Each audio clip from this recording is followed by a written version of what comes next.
Acute pancreatitis is a syndrome of inflammation of the pancreatic gland initiated by an acute injury. In the Western world, gallstones and alcohol account for the vast majority of episodes. Alcohol also causes chronic pancreatitis. The severity of the pancreatitis may range from mild and self-limiting to extremely severe, with extensive pancreatic and peripancreatic necrosis as well as hemorrhage. In the most severe form, the mortality is between 40% and 50%.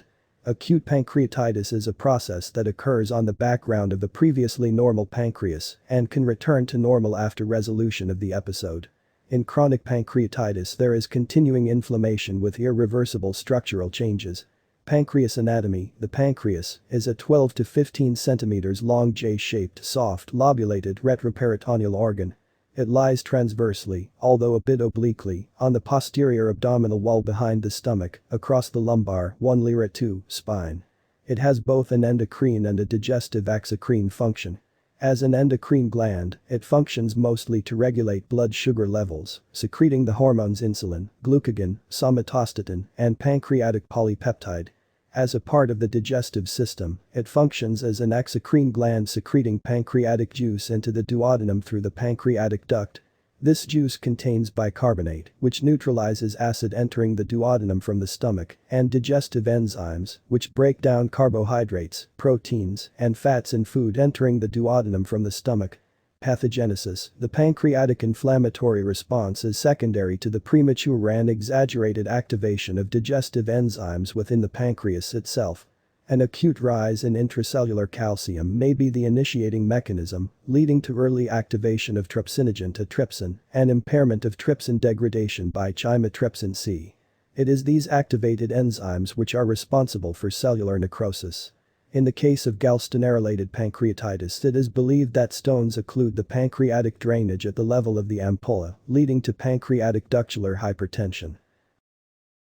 Causes for acute pancreatitis include gallstones that block the pancreatic duct, alcohol, tropical infections like mumps, Coxsackie B infection, hereditary pancreatic tumors, trypsinogen and inhibitory protein defects, drugs like azathioprine, estrogens, corticosteroids, didanosine, cystic fibrosis, iatrogenic like post-surgical, post-ERCP, idiopathic, hyperlipidemias, trauma, hypercalcemia. Let's see what are the clinical features of a patient with acute pancreatitis. Acute pancreatitis is a differential diagnosis in any patient with upper abdominal pain. The pain usually begins in the epigastrium accompanied by nausea and vomiting. As inflammation spreads throughout the peritoneal cavity, the pain becomes more intense. Involvement of the retroperitoneum frequently leads to back pain. The patient may give a history of previous similar episodes or be known to have gallstones. An attack may follow an alcoholic binge. However, in many cases there are no obvious etiological factors. In severe disease, the patient has a tachycardia, hypotension and is oliguric. Abdominal examination may show widespread tenderness with guarding as well as reduced or absent bowel sounds. Specific clinical signs that support a diagnosis of severe necrotizing pancreatitis include periumbilical, also known as Cullen's sign, and flank bruising, also known as Gray-Turner's sign. In patients with a gallstone etiology, the clinical picture may also include the features of jaundice or cholangitis. Diagnosis of acute pancreatitis 1. Serum amylase is an extremely sensitive test if it is 3 times the upper limit of normal when measured within 24h of the onset of pain. A number of other conditions may occasionally cause a very elevated amylase. Amylase levels gradually fall back towards normal over the next 3-5 days.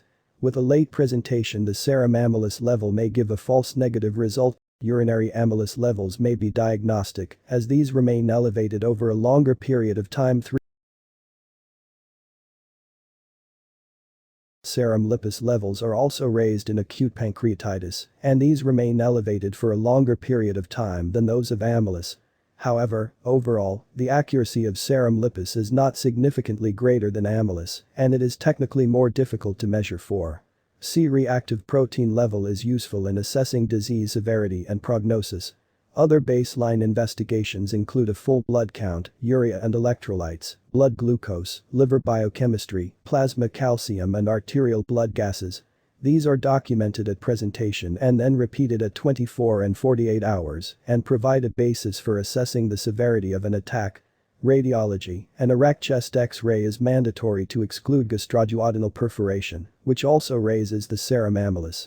A supine abdominal film may show gallstones or pancreatic calcification. Abdominal ultrasound scan contrast enhanced CT scanning, MRI, MRCP. ERCP is used as a treatment measure to remove bile duct stones in selected cases of gallstone-related pancreatitis. Complications of acute pancreatitis. Within the first 7 days, the morbidity and mortality of acute pancreatitis reflect the systemic inflammatory response, which in turn results in multiple organ failure. After this initial period, the prognosis thereafter is most closely related to the extent of pancreatic necrosis. This can be most accurately assessed by contrast-enhanced CT, which should be carried out in all patients with severe disease after the first week. Extensive necrosis, 50% of the pancreas, is associated with high risk of further complicated disease, frequently requiring surgical intervention.